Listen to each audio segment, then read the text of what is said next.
You know the vibes. It's your girl, Fantastic Frankie, here for another episode of Fighting Words. I am so excited for everyone to be here. Today, we're covering Castlevania.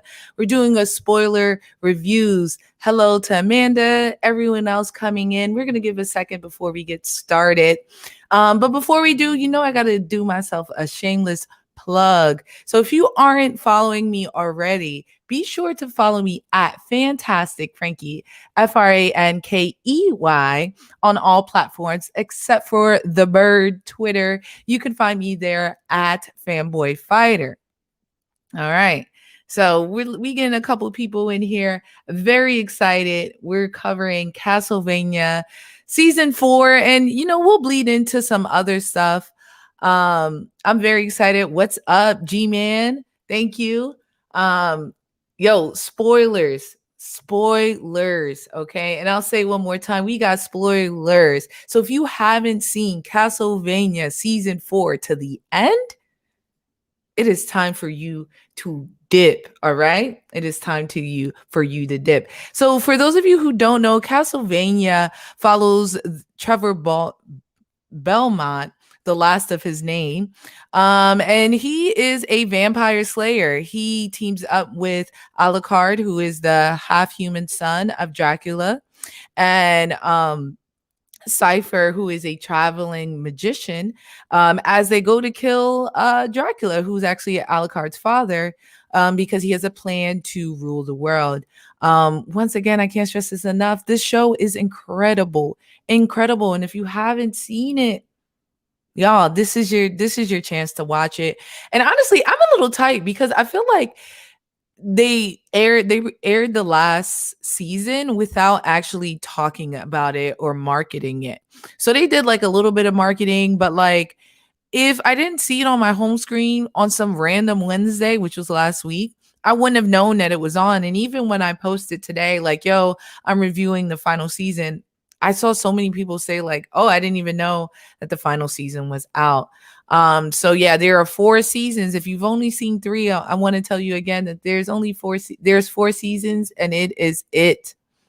So I just wanted to take time to say that, so that when I do spoil things, you can't be all up in my face talking about, oh man, Frankie did it. So I wanted to start off this review by talking about the catharsis I felt for Game of Thrones for some reason.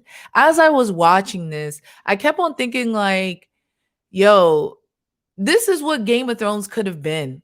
Like everything I wanted for Game of Thrones ending happened here. The storytelling, the completion of arcs, the growth between characters, it was all here. And it just made me think, like, yo, it can be done. It can be done. And it really hurt me. It really hurt me to see.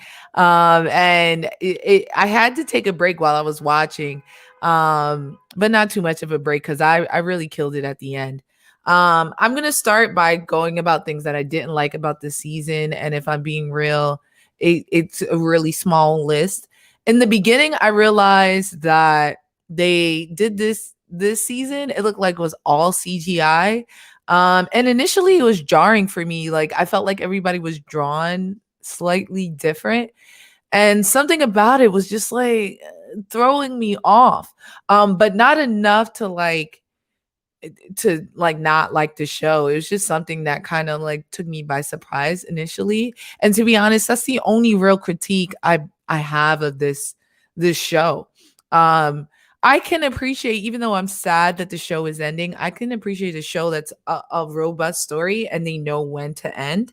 And in this case, I felt like it ended.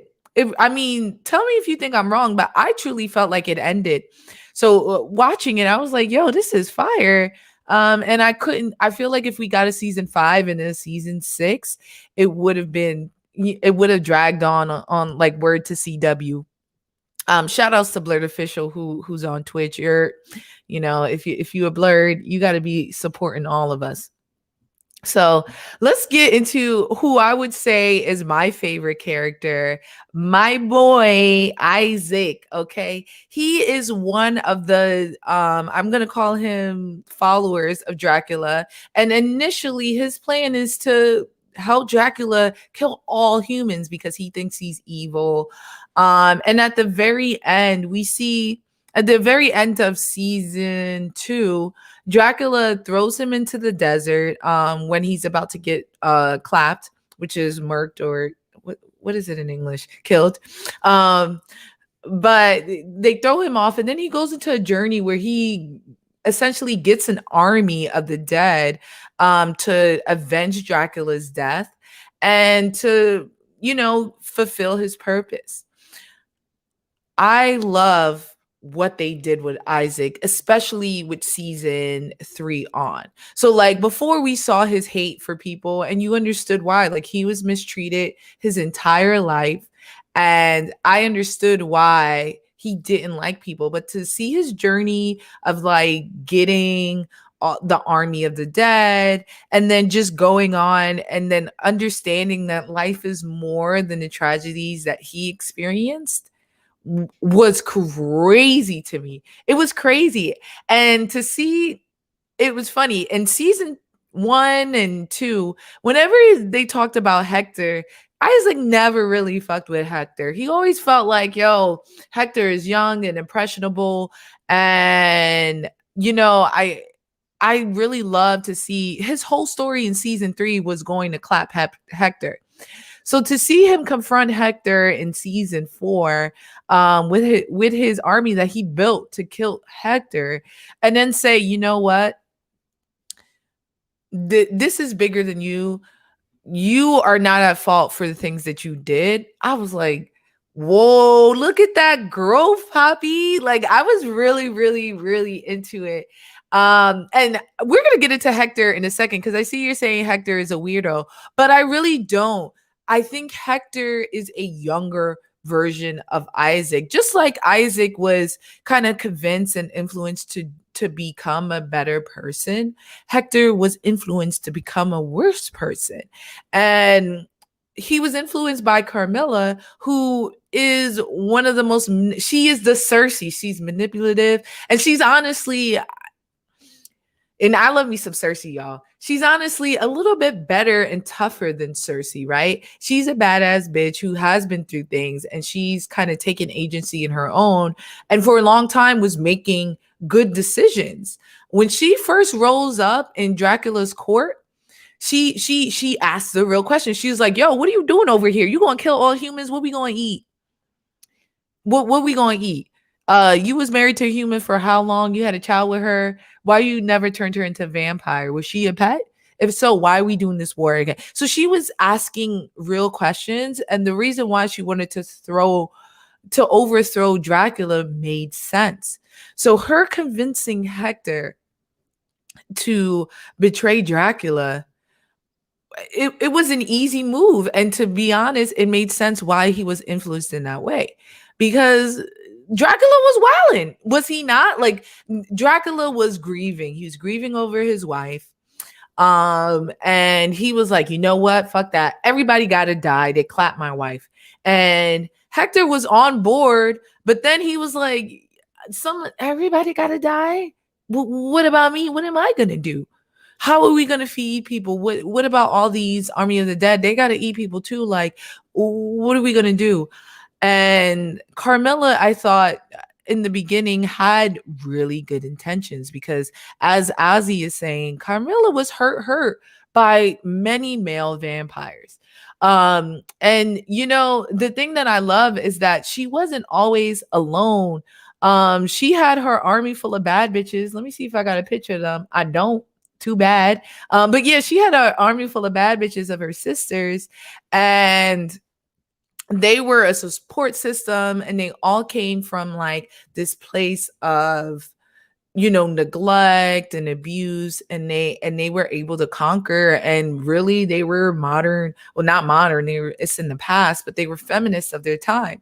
And that's why it was so easy for them to get behind. And that's also why it was easy for her to manipulate Hector.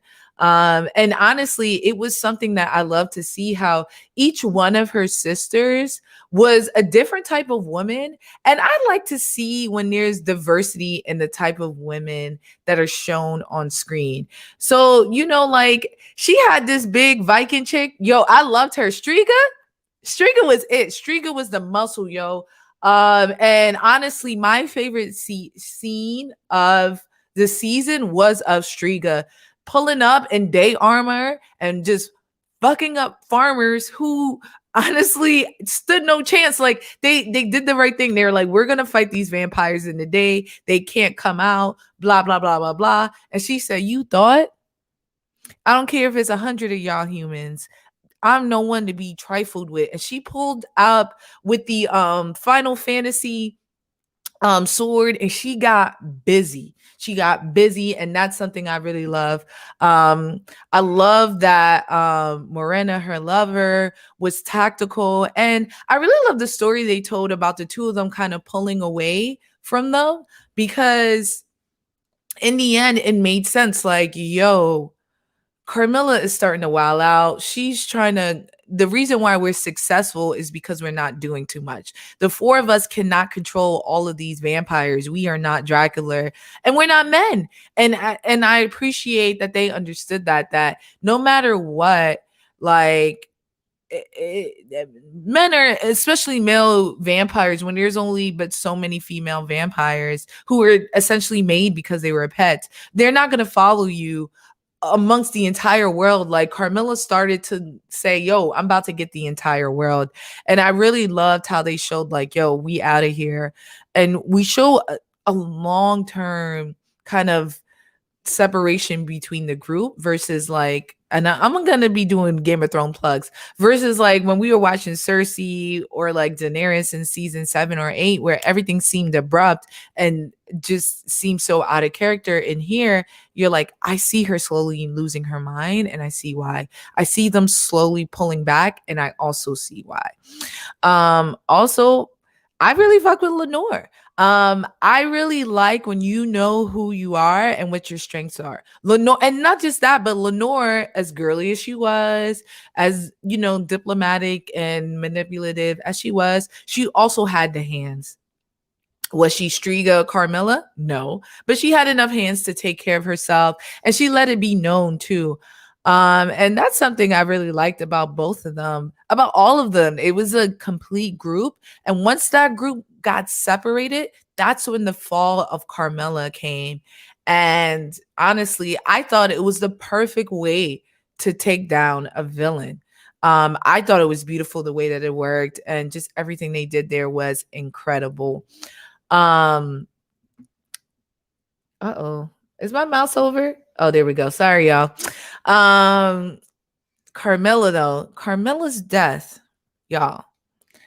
Carmilla's death is everything I wanted Cersei's death to be. Not only was she fighting people, yo, she was murking so many people that there was a pool of blood in a great hall that was up to the ankles. Okay, like she was like, y'all are nothing. I will clap y'all all. Don't get me fucked up. And that's what I'm talking about. Like Carmilla ain't no scrub, and that's why she is. That is why she was the leader, and that's why they listen to her. And I love when they do that, because I hate when even Daenerys was. I mean, she got clapped so quickly, and she fell into madness so quickly. I was like, what happened to that badass bitch that was walking through fire for 4 seasons? Carmilla reminded us to the end. I am the boss. Do not forget. And even though Isaac tried to give her a run of the money, he came up with the full drip and his handy helper to kill Carmilla, which I also like. Because I would have been tight if Isaac pulled up and was going toe to toe with Carmilla without his niggas. Cause ain't no way Isaac is fighting a vampire. I mean, maybe some regular vampires, but not Carmilla hand to hand without no help. And they did that in this fight scene. And honestly, all of the fight scenes, everybody was scrapping, and it made sense on like what, you know what I mean? Like it made sense, like, all right, this is a human against a vampire. They need help. You know, this is a big vampire. Like when they fought Dracula, Alucard didn't just fight Dracula. He needed his homeboys because he's the strongest vampire in the world. And I love where they scale it, because this is an anime. I'm gonna do a discussion probably this week where I talk about how we don't like to label things anime because it's not born in Japan, but we need to keep that same energy with all of our things. But anyway, this is an anime, and a big trope of animes is making main characters OP. And in this instant, it's not like that. Like the characters are to scale. You know who's the most powerful character, and you understand how that character is defeated, and that's something I really bang with. So let's talk about the main host. All right, starting with my boy Trevor and my girl Cypher. If you guys remember, like in season one, I mean, Trevor was a drunk. Cypher was this like naive magician who just could do a little bit of water and ice and splash of fire. And now she out here electrocute cute and mofos. She she made like a saw out of ice and like clapped like 10 demons at the same time. Trevor, and what I really love is that Trevor never has to check in on her. Like they go to fight together and they do their own thing. Like, I'm gonna fight this person, you gonna fight this person. And if somebody comes in the back, then I got you real quick. Like there's total trust there. And to me, it was like one of the greatest love stories I've ever seen. No misogyny, no hierarchy. It's like we are partners here through and through. And even when they were fighting with Alucard, it showed how much he needed them. And I don't have the scene up here. I couldn't find it, but y'all, in the finale or the second to last finale, I'm getting teared up. I don't want y'all niggas to think I'm soft, but when Trevor and Cypher rolled up on Alucard when he thought he was gonna die, and just the music, I don't know who's on the keys for that music, but like just the music swelling and them appearing and him like thinking this is the end of me and everything I love and my whole family history and education and because that's all that was in that castle. And then they rolled up. I was like, oh, I literally was clapping out loud. I was like, this is beautiful.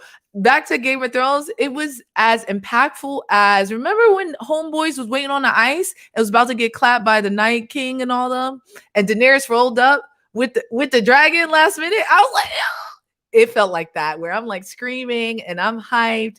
And I was like, yo. And then the fight scene that ensued was definitely better than the one I was talking about with Striga and all of the Stringa and all of those farmers.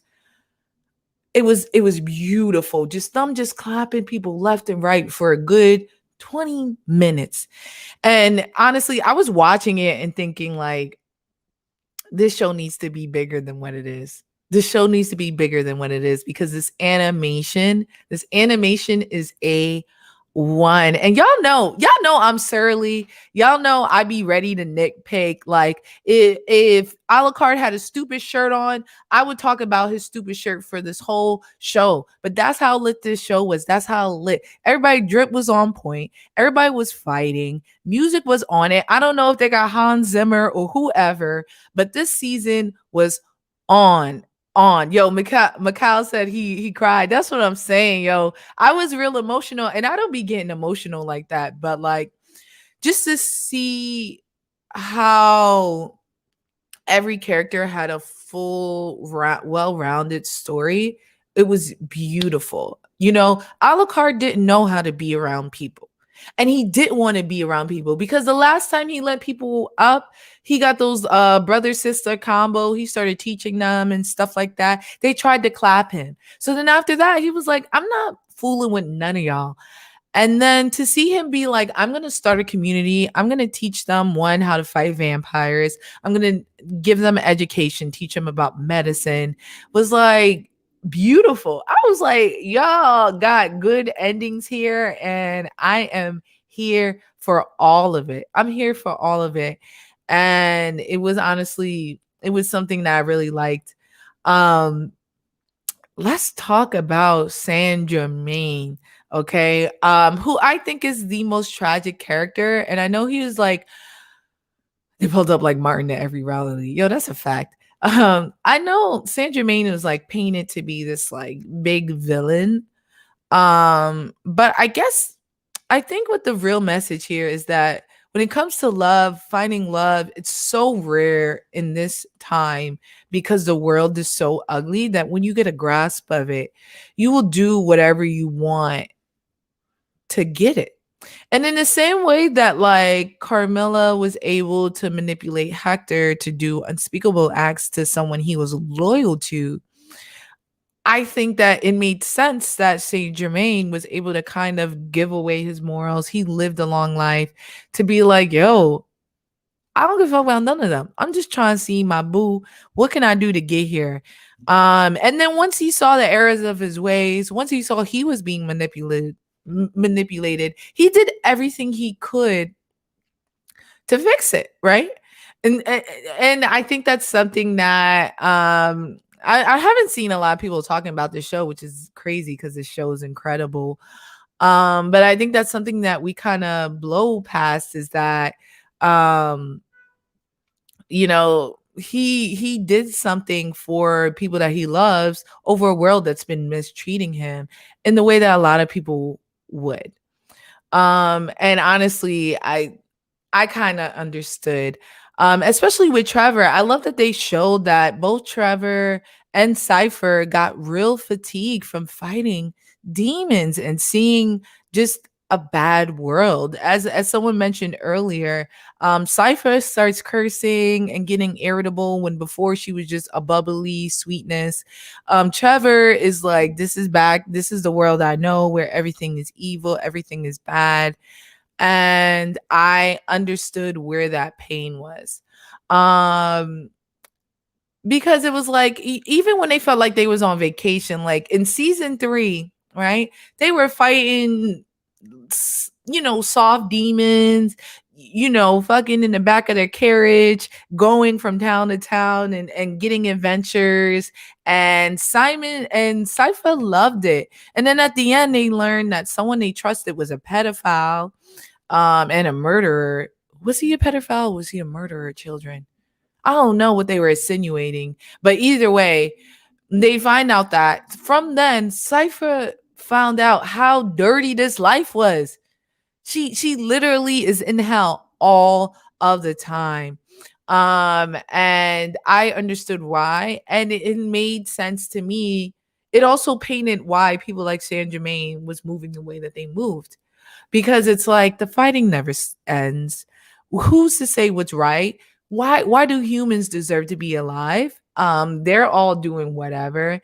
And also, he's a man that's seen time. Like time is a construct to him. He's been traveling. He's seen so many things. Why should he care? Yo, someone said Jermaine let a literal frost demon talk him out of his integrity. But like, I think his integrity was at question, or he was questioning whether he should keep this integrity for years. And that's why they did that montage where they showed him going to different kingdoms. That for a long time he saw how awful the world was. He saw like just how dirty it was. And then he was like, I'm just trying to get my bae, yo. She's stuck in some dimension I can't touch. And what can I do? And they're like, yo, you not really about it. And when he was tested, he did what they said. And he didn't know that it was literal death. Yo, y'all, death manipulated him. And I think that's something that we're kind of like, oh, F him. He did this, and that. But it's like, death is pretty convincing. Definitely more convincing than Lenore. I got more pictures of Lenore. Just because she got the meats, Hector was able to do whatever, and he became a slave. He became a slave just because Lenore and Carmilla was talking that good stuff. And he really didn't have much to lose, and he still was able to get manipulated. So imagine someone like Saint Germain, who's like, I've seen the dirtiness. F them. Julia said, I didn't trust that dude from Jump. You talk about Saint Germain? Yo, y'all also forget the happy ending we got at the end where Trevor comes back. And also we find out that Dracula and his wife is living a peaceful life. That is all possible because of Saint Germain. So yes, he did something really bad, but to be honest, he also did something really good. He closed the gate to hell. He brought back Dracula, but in a way that, because people were consistently gonna try to bring back Dracula and bring on their terror. You know what I mean? So what he did was he closed that off. He shut that gate off. So now it's impossible for it to happen. And then also Dracula came back with his chick. That's all he wanted. Dracula was not trying to bother nobody. And honestly, that was my favorite thing about Dracula in this iteration, is that like Dracula was not like, he wasn't this cartoon villain. He was someone, he was a man grieving over his wife. Um, I think that was great. So Mr. Third said he weighed his love versus morals. If he knew it was death, he'd do it anyway. Brother had nothing to live for.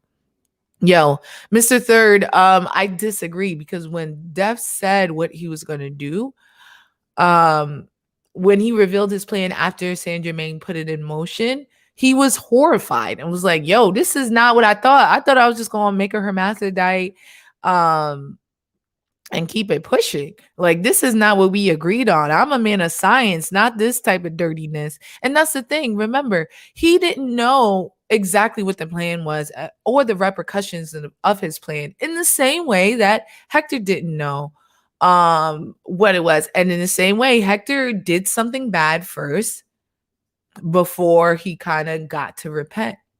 And I mean, there's something to be said that the person with the most beautiful arc was Isaac, because Isaac was true to the end. He kept to his integrity. And because of that, he was able to kind of go through it and get that resolution that he needed. And I think that's what's so beautiful about it. Carmilla, on the other hand, didn't have she didn't have that moral. She didn't know where she drew that line. And it's because she'd been abused, because she always had to work in that gray area. And that's it. Yo, Julia said, I got another woman and kept it moving. First of all, let's remember, this is like medieval times. Getting a woman with full teeth that's clean is no easy feat. Y'all think there's ciphers walking around with clean hair who can read? No, no. So imagine finding your soulmate in this time. It's so much more difficult. And I think they show that love is so rare there that you would do anything to maintain it, to avenge it, to preserve it, to show that it's worth something. Because if we look, that's the whole basis of what Dracula is, right? Dracula's love was taken away and he was avenging it. His plan was to avenge his love, right? Striga and her chick wanted to preserve their love, and they were ready to leave their sister who they loved to preserve that love, right? Cypher and Cypher and Trevor, they were in love in a way that like they were partners. And when he left, she didn't leave her room for 2 weeks, and she was ready to dip. She's ready to dip and just go back to her old life, because she found her love. And in this time, it's like love is it. Like, you find one love of your life. It's not like now where we got Tinder and shit. You find the love of your life, you can find a new one. And I mean, it's great to stay with your soulmate, but it seems way more abstract to have a soulmate in this time, where it's so many people that you can touch, so many people that you can reach out to, that you can meet, versus like in medieval times where you walking everywhere. How you gonna meet somebody in a new city? Huh? How you gonna have a long distance conversation? You don't got FaceTime. How? How? And also, like, your life expectancy is 40. How you gonna do that? So Mr. Third says Jermaine didn't care about Dracula or humanity. He just got mad that he got. I disagree. Because when he said what he was gonna do with Dracula and his chick and merged them, his first words were, what? They would be in agony all the time. You can't merge two souls together like this. It doesn't make sense. Da da da da. And he talked about that. He talked about, yo, this is not what we talked about. And I don't have an image of death because Netflix ain't giving up the beans like that. But one thing I will say about death is I love that he played this like dumb, witty vampire until the end. And I also don't have an image of that Russian vampire they had, but he was fired too. I really liked him. And he was someone that was introduced to us in the beginning, and it ended up being that he was one of the most well-rounded characters that I saw, and I really enjoyed it. um Mr. Third, you a cynic. You saying Saint Germain helped Trevor only because he had no way to win in the end? That's not true. That's not true. Why would he help just because he had no way to win? He wanted to repent before he died. He said, yo, I ain't never gonna see my chick. I'm done here. Let me at least, give Trevor this W for helping fix my mistake here. And that's the thing, like, at the end of the day, humans make mistake. Um and that is exactly my point, Ronald. Jermaine says, I'm God and God is gonna have sex again. He was saying it to be a dick, but essentially what he's saying is, I'm finally gonna be reunited with my chick. You telling me you ain't see your wife in like 20 years? Your first thought isn't like, yo, I'm finally about to get some buns. I've been traveling through time and space to get some cheeks, and I'm clapping them. That's the first thing on my mind, and I know it's the first thing on y'all mind. So let's not make it seem like Jermaine is like some big cynic because of it. Because I don't think so. I think we all would have the same thing on our mind. I'm gonna give you a big hug, and then we gonna get to business immediately. So Ozzy is saying he liked Varney better than Death. Yeah, I did too. Um, I thought the reveal that he was Death at the end kind of came out of nowhere, but I understood it too. No, actually, I didn't. I thought that Saint Germain was going to start this thing, and then it was going to become, and I guess that's a critique I can also give it, was that I felt like the Death character was very cool, and it definitely brought out some really emotional moments between Trevor, Saint Germain, and things like that. But he wasn't necessary. The story could have been completed without him. If Saint Germain just went through it, he found out he was manipulated by Death, but they had to end it by like getting rid of Saint Germain or ending whatever magic he started. I think that would have been equally as good as like that big scene at the end between Trevor and Death. Because to be honest, at some points, as much as I enjoyed it, I was watching, I was like, get the fuck out of here. How Trevor getting through all this? Like, he's human. He's human. Like, Alucard, it would have made some more sense. But not Trevor.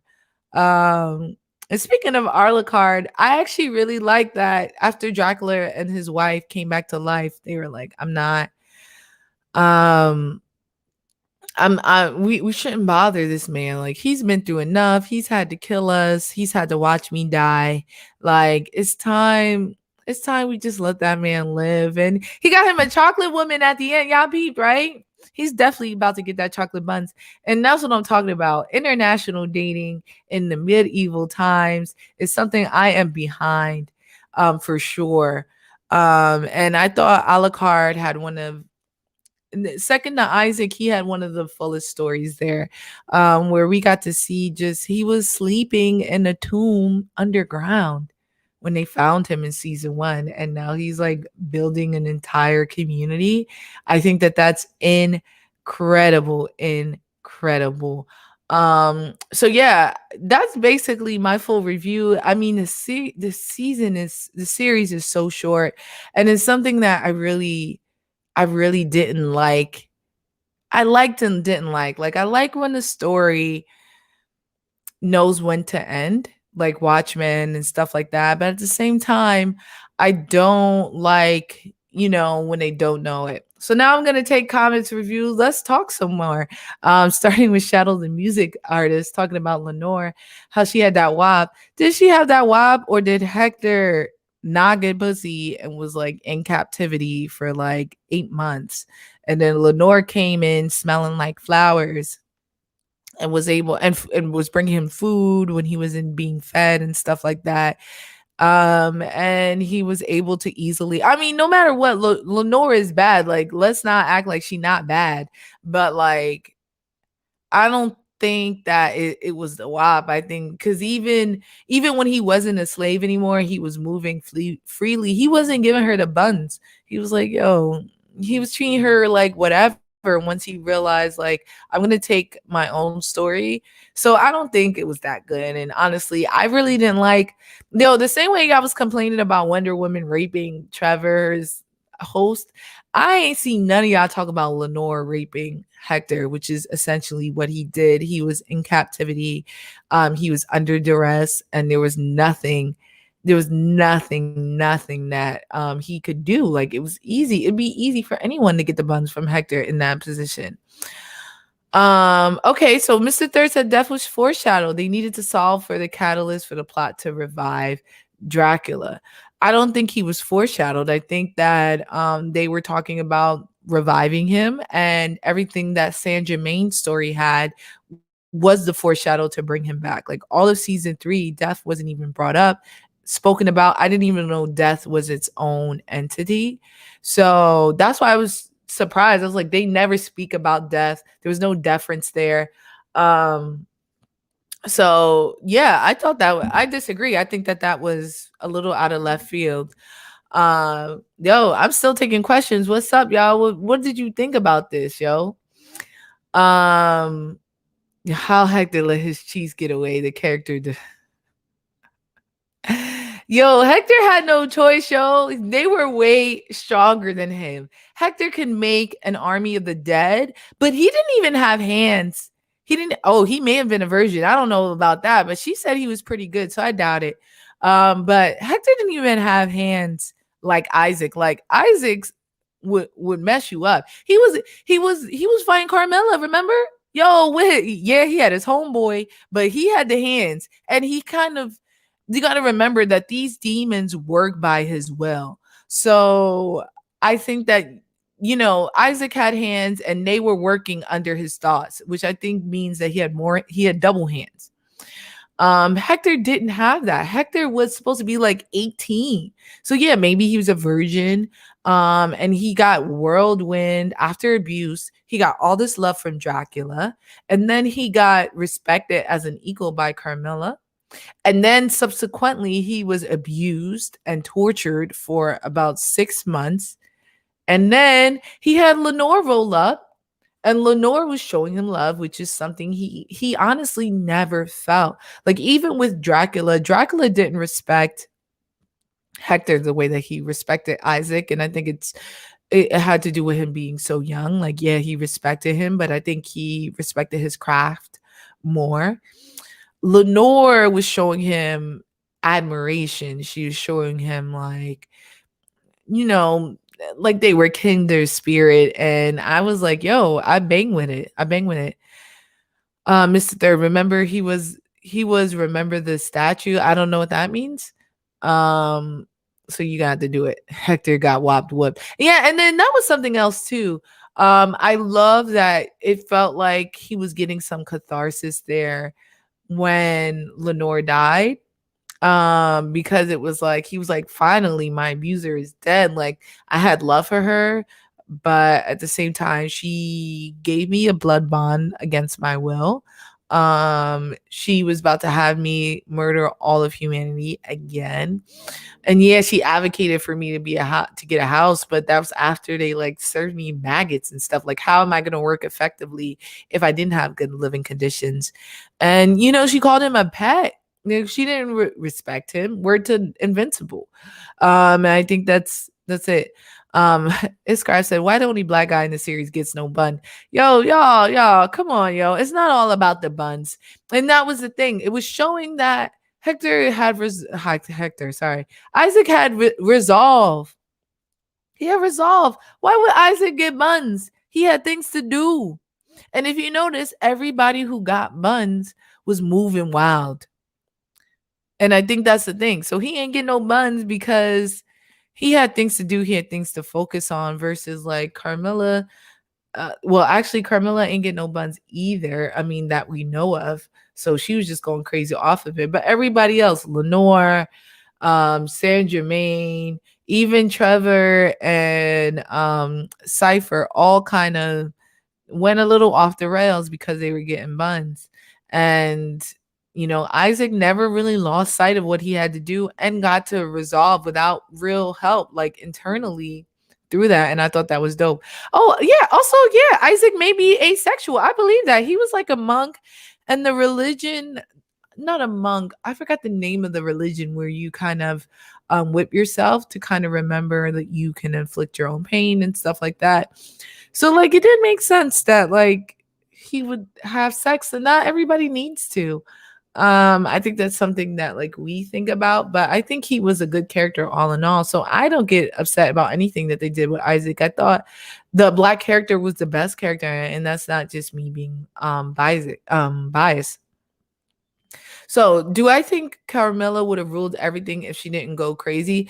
I think Carmilla thinking that she could rule everything is why she went crazy. And let me tell you why. And this is a quick history lesson. The British Empire was the biggest empire to ever touch the stage next to Genghis Khan, right? And in both cases, the issue was that the sun never set on their empire. So they spread and they essentially ruled the world to the point where today in America, we speak English. There in South America, there's so many countries around the world that speak English, and it's the official language because of it. The reason why America and so many of the colonies were able to get independence was because they tried to rule the world. And I think that's the whole point. There's too many people in the world for one person to rule it.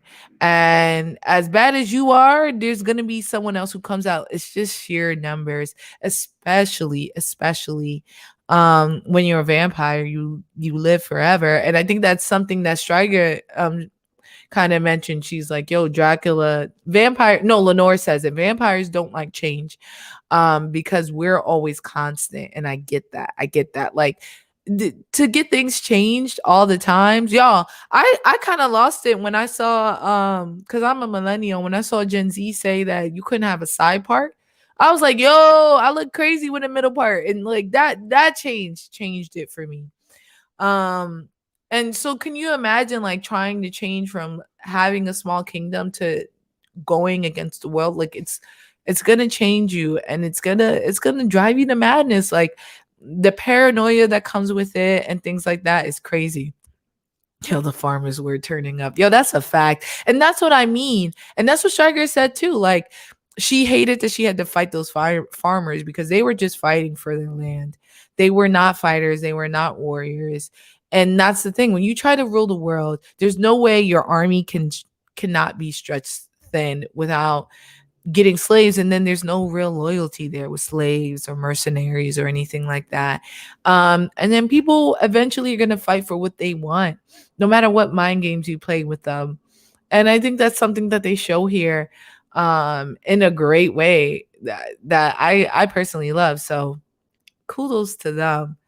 But all in all, I would give this season I'm gonna give it a 9 out of 10. Frankie Flames, yo, for sure. If I had to give the whole series a ranking, I would definitely give it about an 8. Season 1 was a little slow. And there are times that it was a little clunky. So I'm definitely giving it an 8 out of 10. But overall, I thought season 3 and season 4 were near perfect. And I'm assuming you guys all watched because I've been spoiling like crazy, but definitely rewatch it together, like the whole series, and just look at it as like one big story, and y'all gonna see what I mean. In the way that like Game of Thrones is a book, this felt like a book. And unlike Mortal Kombat and all the other like game to animation or adaptations, this was actually done right. And I think it's because it was a television show and it had time to like fully flesh out characters, to show development and skills, and to show changes in the way that people are moving. So, yo, y'all, that's all I got for y'all today. It's a relatively short series, but I really wanted to take the time to really break it down and talk to you guys about it because it's an incredible series that I feel like isn't getting its flowers. So if you guys aren't following me, y'all bugging. Be sure to follow me. I'm Fantastic Frankie, Frankey, on all platforms, unless you going on Twitter where I am at Fanboy Fighter. We love to debate comics, anime, sci-fi, fantasy, or anything that's like out of the norm. That's what we talk about on my page. I also have a TikTok now. Lately I've been breaking down all of the live action DC shows. So I'm gonna do that through this week. You guys hop on. We're having a good time. Don't forget to hit that like button. Alina, you late, girl. I'm sorry, but yeah, but you can watch it. We're gonna do the replay. It's on all our pages. Don't forget to hit that like button. Join me on TikTok, Facebook, all of that while we have some fun talking about the CW. Next week I won't be doing the show. I'm going back to Puerto Rico. But I'm gonna be doing updates there. So y'all should show me some love. And I'm still gonna do TikToks no matter where I'm gonna be. So we're gonna talk about the live action Marvel shows next week. But if anybody don't got no more questions, y'all, I'ma holla and get out of here. And until next time, have a fantastic week, my friends.